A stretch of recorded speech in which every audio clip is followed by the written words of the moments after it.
Are we ready? Totally. Well, that's good because I'm not. For anyone keeping score, this is take 3. You'll never hear the other takes. But I'm John Peckman. This is the John Peckman Podcast. We are in the podcast studio of Connecticut Valley School of Music and Dance. Beautiful downtown Portland, Connecticut. Come over the bridge. Start looking left.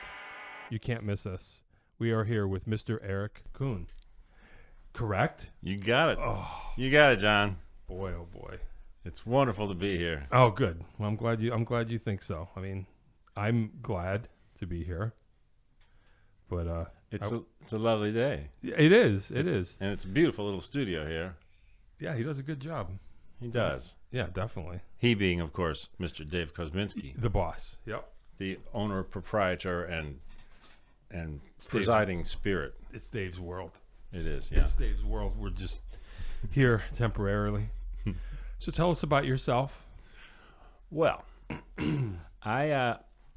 I grew up in Westchester County, New York, Okay. and I emigrated here when I was 19 Okay. to attend Wesleyan. Oh. I took a year off between high school and college, during which I, among other things, played with my first real professional band. It was down in the Bronx. They were called the Destinaires. Oh. It was 4 Italian American guys who really grew up on the street corner singing doo-wop. And then at some point, and they had really great harmony. They all sang lead. And then at some point, they just sort of added a trio, bass, drums, guitar behind them, Gotcha. and we became an actual band. Oh, that's cool. And we did, we did the Doobie Brothers, and we did disco when disco was very first invented. This Sure. was in 1974, 75. Sure. And then the very last week that I spent with the band was their first week trying to be a show band rather than a dance band. And so they didn't want to be breaking a new bass player in for that while they made that giant leap. Oh, boy. And but so my first week at Wesleyan was kind of a mess. The standard club hours in the Bronx at the time were 10 to 4. Oh, wow. So Gee whiz. I would get up here around 6, 7 in the morning, and then go on about that was orientation week. But Disorientating. yeah, more like that, yeah.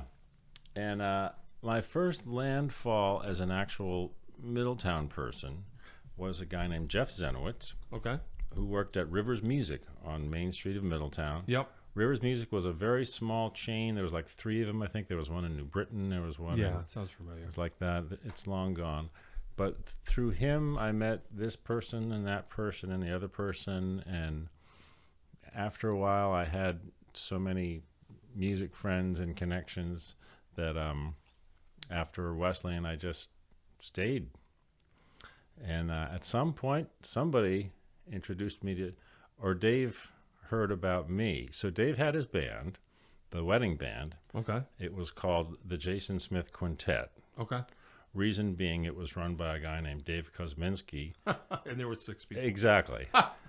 Exactly. Sure. It was actually, he called it the Jason Smith Quintet with Miss Joan Weiler. Joan Weiler's actual name was Zibbenweiler, Right. But- So the whole thing's a mess. but she figured that Weiler was better than Zibbenweiler, just like Smith was better than. Because, by the way, I saw an obit for Jason Smith the other day. Oh, really?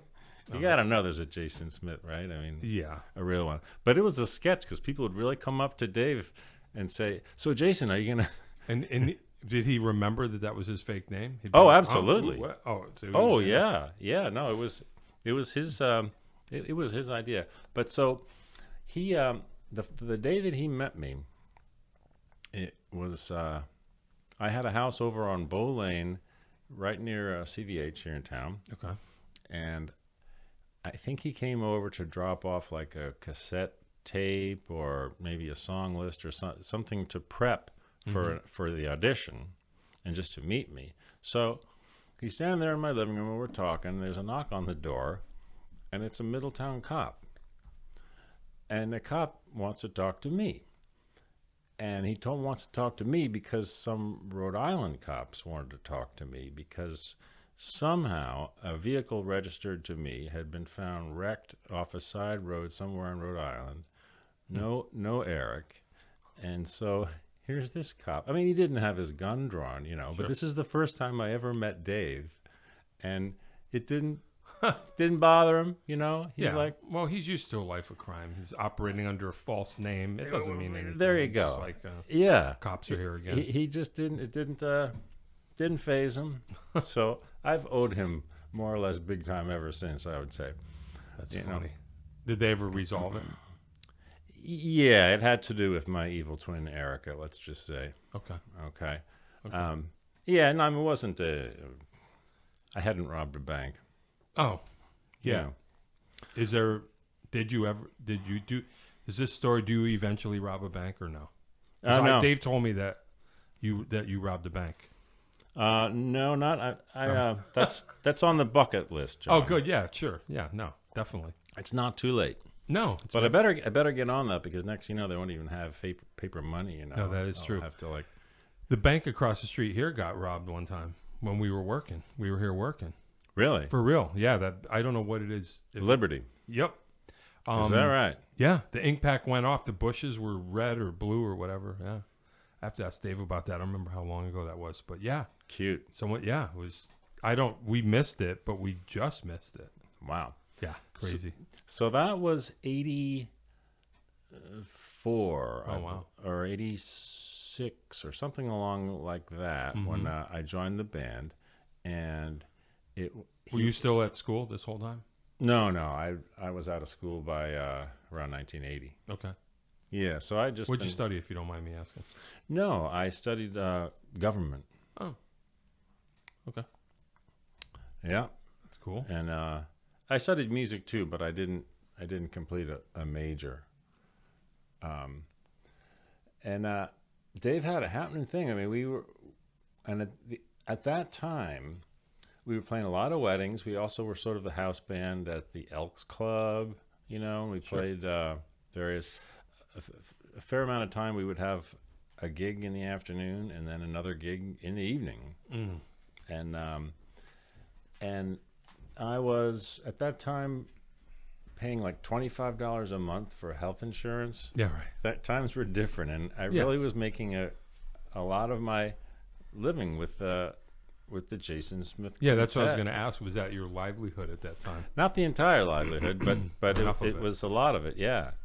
And then rob a bank, play a gig, whatever. Then what happened was, one year, and I think I can name the year, 88, it became acceptable to have a DJ do your wedding. Oh, sure. And the schedule just tanked. I mean, it wasn't like 2020, where everything is canceled. Yeah. But it really, and I really was, kind of making my living that way. And sure, it was tough. And that was when Paul Bosey and I split off from the band and joined with Cleary and formed the Bus. Oh, okay. Now I get it. Now it all makes sense. That's how I know that it was 88.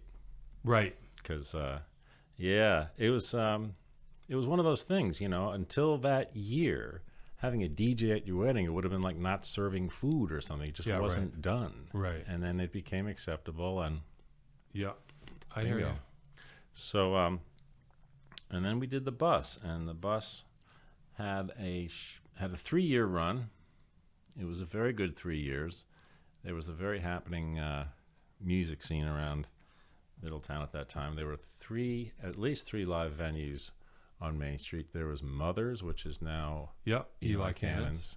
There's La Boca, which was still there, but it was on the other side of the street and in the north end at that time. And there was Barnum's, which I remember that. Barnum's is now the Irish bar right on Main Street, called Keegan's or something. Oh, yeah, it used to be. I don't think it's that anymore. You're right. On the corner. It's probably not. On the corner-ish. Ish, yeah. Yeah. Right. Yeah, I don't even know what that is anymore. And another way that I made some money in music in those days, I had a recording studio of my own. Oh.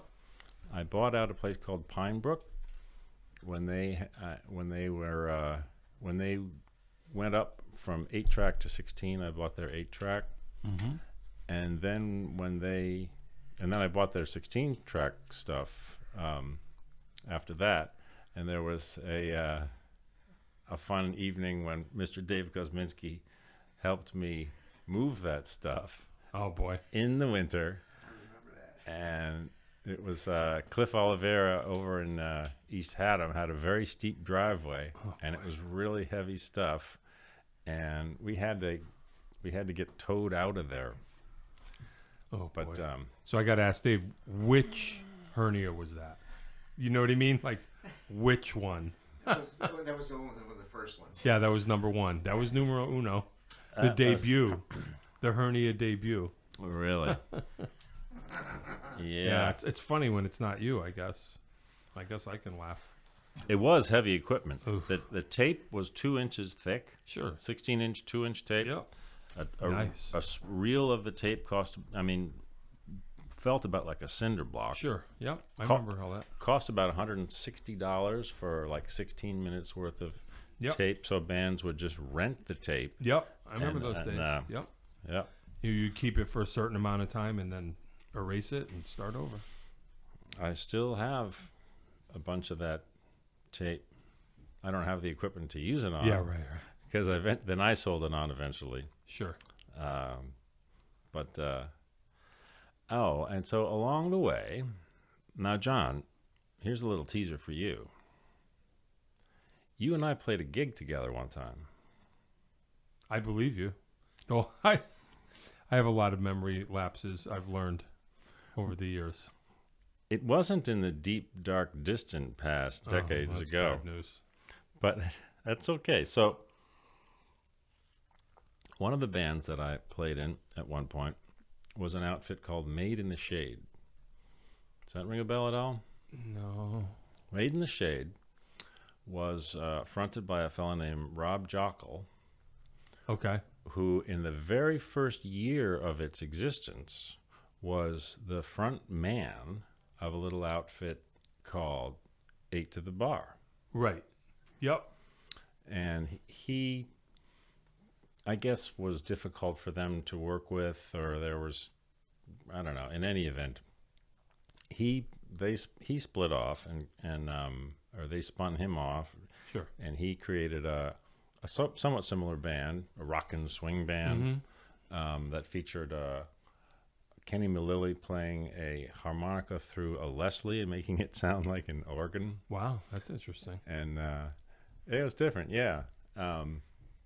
Played with them for a year, and then that outfit broke up. But look what Dave's got. Dave just walked in with it, in case you there can't see. you He's go. got Exactly. 2-inch tape. 456 Look at that. Ampex. Yeah. There it is. Yeah, that's the stuff. You're looking at, if that was $160 back then, this has got to be Well, a now cool G. Yeah. Now, yeah. But you can the way also it was. just like use it for a little upper body workout. Sure. You know. Yeah. I use one at home for my laptop just to bring my laptop up a couple of inches so I don't have to Right. crane my neck so much. Sure. That's Anyway. Wow. So so decades later, I was doing some gigs as a duo with this guy named Mike Weiner in an outfit called Two Big Guys, Okay. because we're two big guys, Sure. and also driving a school bus for a living.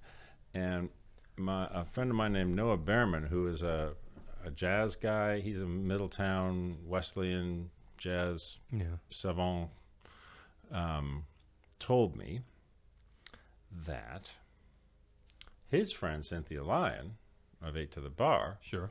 was looking for a bass player. Okay. And I said, oh. And when was this? This was 4 years ago. Oh, okay. All right. So we're talking. Yep.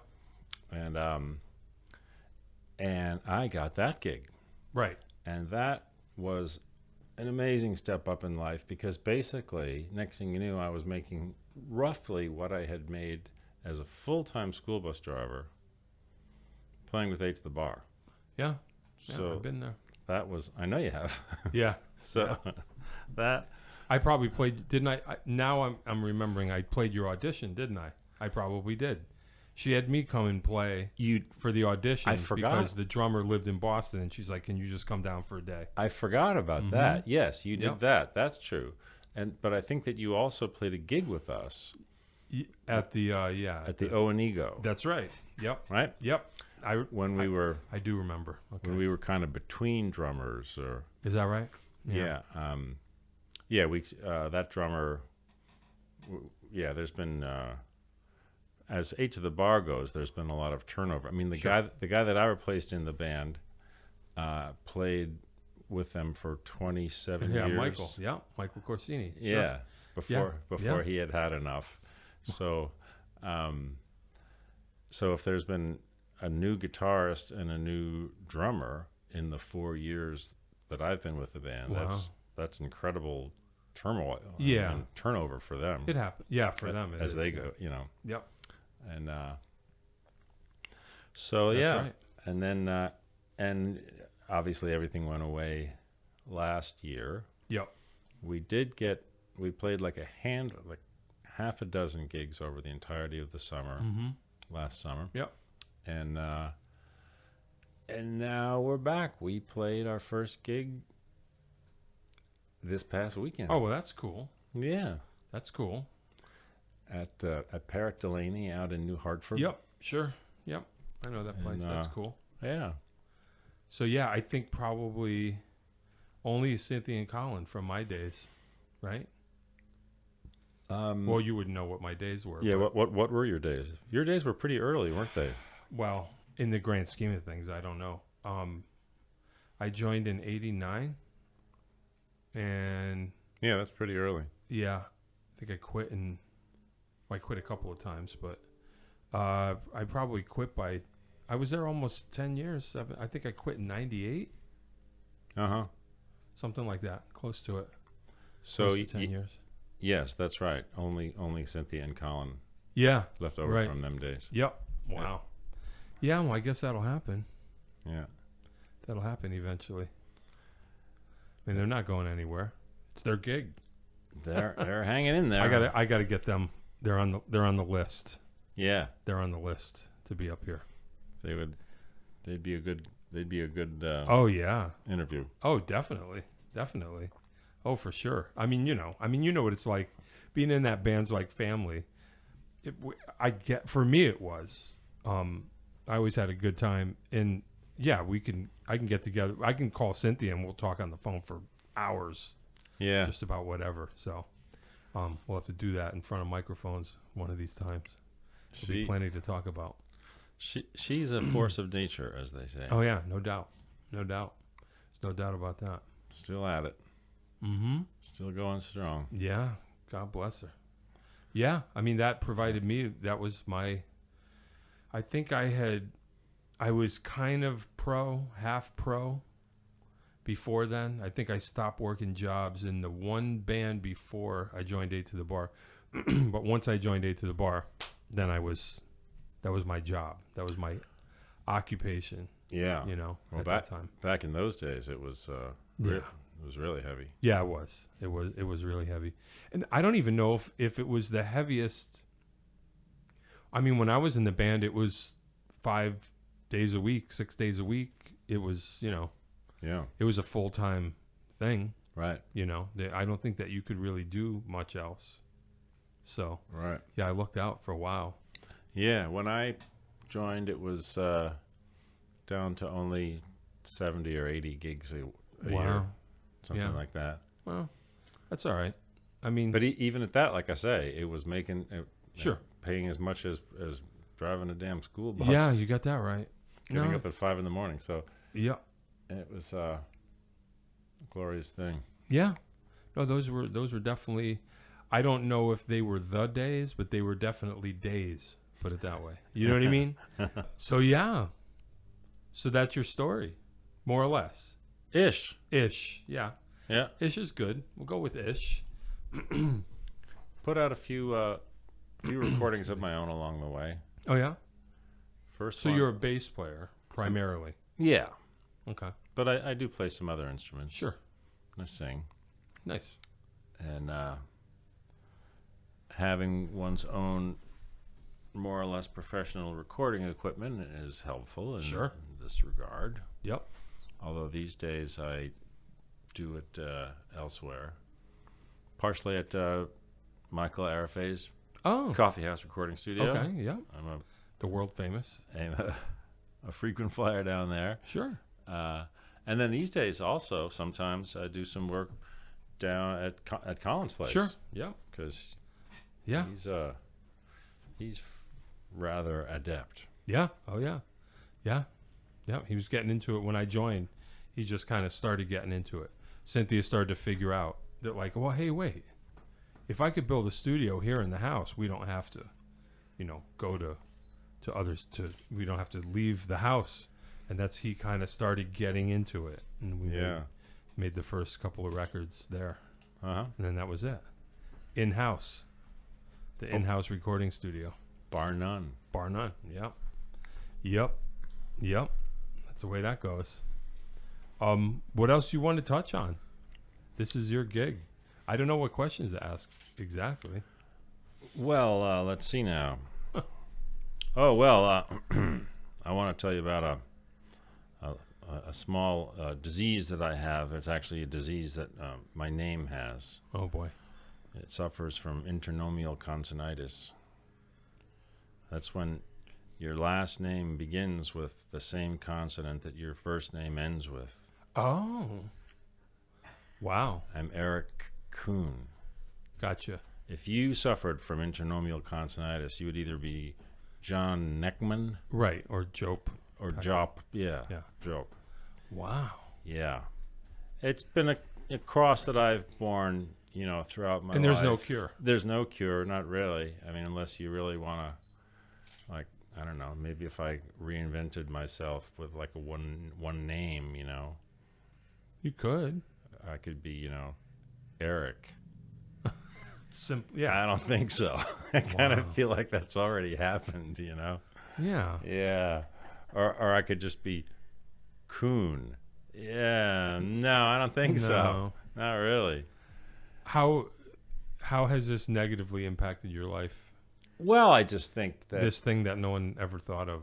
it's probably, one of the reasons that I'm not like a super gigantic, major, intergalactical, famous star. Duh. What Just do you 'cause think, of that. John? Oh, Yeah, yeah, right. of course. If only. I mean, what else? I mean, there's that. Then, there's the sort of blackout on all of my doings that's been instituted by the NSA and, the FBI and the ABC and Sure. JFK and, LSD, whatever. Throw Right. that in there. Exactly. Yep. That sort of thing, yeah. Yep. Yeah, so no, I like to call people's attention to Intranomial Consonitis whenever I can. Yeah. I don't blame you. I mean, Yeah. think of it this way. If his name had been Frank Sinatra, Right. I don't know. All right. Now, yeah. I We'll think never I'm know. I'm glad think we'll I'm never starting to know. get it. You know what That's I'm right. saying? Yeah. He would have been a nice singer. He would have been a looker. But you don't think. He would have been Frank Sinatra. I don't know. Yeah. Now you got me thinking. Mm. I mean, but it's not. So you feel that interrupts a flow somehow. Well, especially with the hard Ks, Eric. Now, on the other hand, there's Mike Cleary. Right. Who is sometimes Michael Cleary, which is kind Right. of a nice, option to have. That's why I tried. Yeah. Yeah. But That's why I tried to name you Greg. And I was trying to help you. On take 2 that you're not seeing, I blew his name on the intro, which is not acceptable. that's that's an idea, yeah. But yeah, right. The problem with being Greg Kuhn is that the reason you did it is because of Greg Kinn. Yeah, I got confused. Who, come to think of it himself, he doesn't get as much attention paid to him I guess not. as he ought to anymore. I wonder if he's still around. Greg. Yeah, I'll really. have to check it out. Greg Kinn.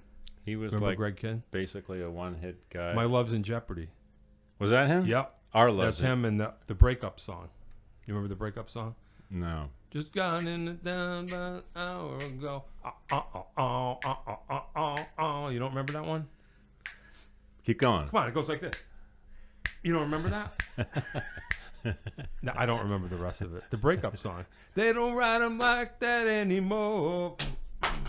You don't know the... It goes... Come on, man. Yeah. All right. The breakup song, Greg Kinn. Look it up, kids. You'd know it if you... Never mind. We have to move on. If you heard it, you'd know it. I can't play it. Then there was Weird Al doing I Lost on Jeopardy. Right. Sure. Baby. Yep. A parody of Greg Kinn. That was... Did you tell them about the eighth bargain? Yeah. Oh, okay. Oh, okay. Yeah. No, we already did the whole 8 to the bar thing. Yeah, the whole... Yeah, all that. Yeah. Yeah. Yeah. Far out.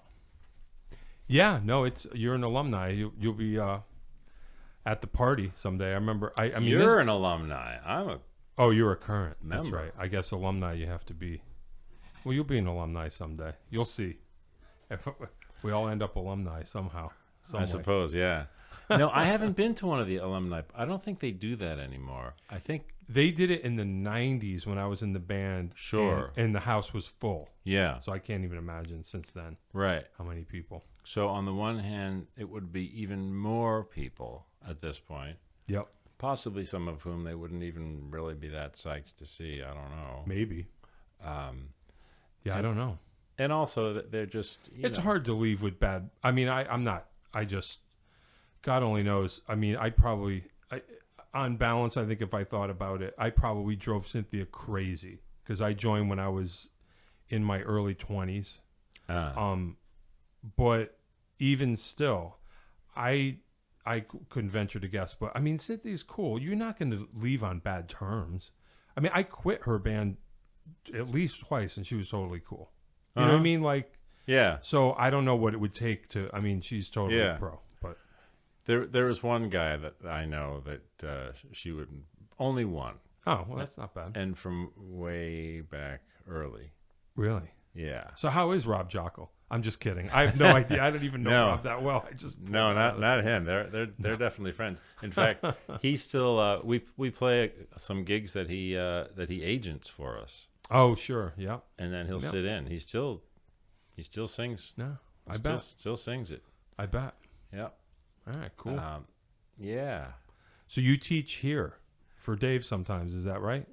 Not lately. I haven't had a student in a while. Yeah, well, you know. For a while, we had this whole family thing going on. I was teaching the father bass. Okay. Dave was teaching one of the sons guitar. Mm-hmm. Dave Jr. was teaching the other son drums. Yeah. And they kind of were a band. Mm. And we even played at... the Greg Kinn band. I don't know. We played at some sort of, recital type thing. Sure. We played at the Winchester one time. Oh, nice. And, yeah, that was pretty cool. But lately, no bass students. Yeah, well, That's okay. no, it's all right. I predict a universal reset in September. That's kind of what I'm thinking. Yeah. Like everything's kind of piecemeal for now, kind of, and I figure by September, everything's going to kind of reset. That's the way I'm looking at it. So who knows? We'll see. Let's hope. Yeah. Well, I mean, that's by all indications, I suppose. God willing. Yeah, yeah. So anything else before I start asking my wacky questions, do you have anything else you'd like to add? Please. Oh, really? Okay. All right. Do you know the wacky questions? No. Well, they're actually not that wacky. Some of them are legitimately are I guess good. They are good questions. I don't know how else to put it. Before they're wacky, we have good ones. Okay. Are you a practicer of your instrument? A No. consistent practicer. Okay. No. All right. Okay, so there goes that question. Are you an avid listener of music? Sometimes. It's been tailing off. Because most of the music that I've heard it all. Yeah, that I really love, I've heard so many, Sure. my Hendrix albums or, your Bob Marley tunes. Yeah. It's, so I'm not as avid as I used to be. Okay. I guess that happens, right? Yeah. So then here's the question. Desert Island album. One. Can you pick one? Can you? It would be Europe 72. The Grateful Dead. Yep. Okay. They're So you have history with that record. their awesome live album. It was kind of my Bible. Yeah. You know, I was not a proper Deadhead because I didn't like do the bootlegs. Okay. And a proper Deadhead is really into that, whereas I actually think that their albums are really great. I only went to 2 shows in my life, and they were both in Hartford. And that's not where the Grateful Dead, I think, did most of their most epic stuff. And but Europe 72 has got that live thing because it's a live album, but I'm pretty sure it's doctored. You know, I think that because it's an official release. It's not a bootleg. I don't know that their vocal harmonies were ever really that good live on any particular night as they are on that. But I'm not complaining. You know, right? It's just it's cool. It's got the live energy, and it's just great. Nice. Yeah. All right. Okay. Wacky question. All right. Here it comes. At what point in your day or your life where you're eating something and you think to yourself, you know what? I could have this every day. I could have this every day, no problem. What would it be? That would be ripe, fresh pineapple. Oh, nice. Interesting. Okay. That's good. That's an answer. That's a good one. And where does one procure? How fresh could it be here in Connecticut? Oh, well, with the wonders of the global food chain. Yeah, no, I'm not insisting that I have picked it myself. Okay, but I'm saying not canned pineapple. Right, I got you. Yeah. I got you. I understand. Sure. You want to do it yourself. Yeah. Yeah. You ever drink out of a pineapple? You ever actually? Do people? No. Is that a real thing? Check that out. You may be confusing it with coconuts. I think you're right. Yeah, I don't know. I'm confused. Yeah, whatever. I don't even know what I'm talking about. Ripe, fresh pineapple. Yeah, okay. All right. Well, you know what? This is not because of you. This has been officially the weirdest of the podcast. We had technical difficulties. We had me forgetting your name before we even started. We had 2 crashes. So I say, let's get out of here and let's do this again. Sure. When we kind of get it a little more worked out. You know what I mean? I think we got, we have a good baseline. And anyway, it's nothing personal. This is the way I think it's been going too. I'm starting to realize that I can go longer and that maybe we do more than one part instead of trying to get it all in. So you know what? Sure. Let's end this one now. And then let's set up, we'll get part 2 going. We'll get a little more in depth. Sorry, I apologize for anything that might have gone less than perfect, but it was a pleasure. Oh, good. Well, I'm glad you think so. There he is, Eric Kuhn, boys and girls, ladies and gentlemen, Connecticut Valley School of Music and Dance, beautiful downtown Portland. I'm John Peckman. This was the John Peckman podcast. Right? What do you think of that?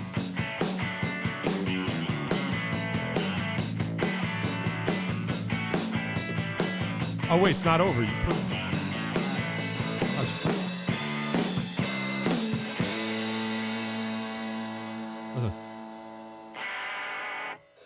The hi-hat. That's what it is. All right. Hey, thanks a lot, kids. Thanks for listening. We'll see ya.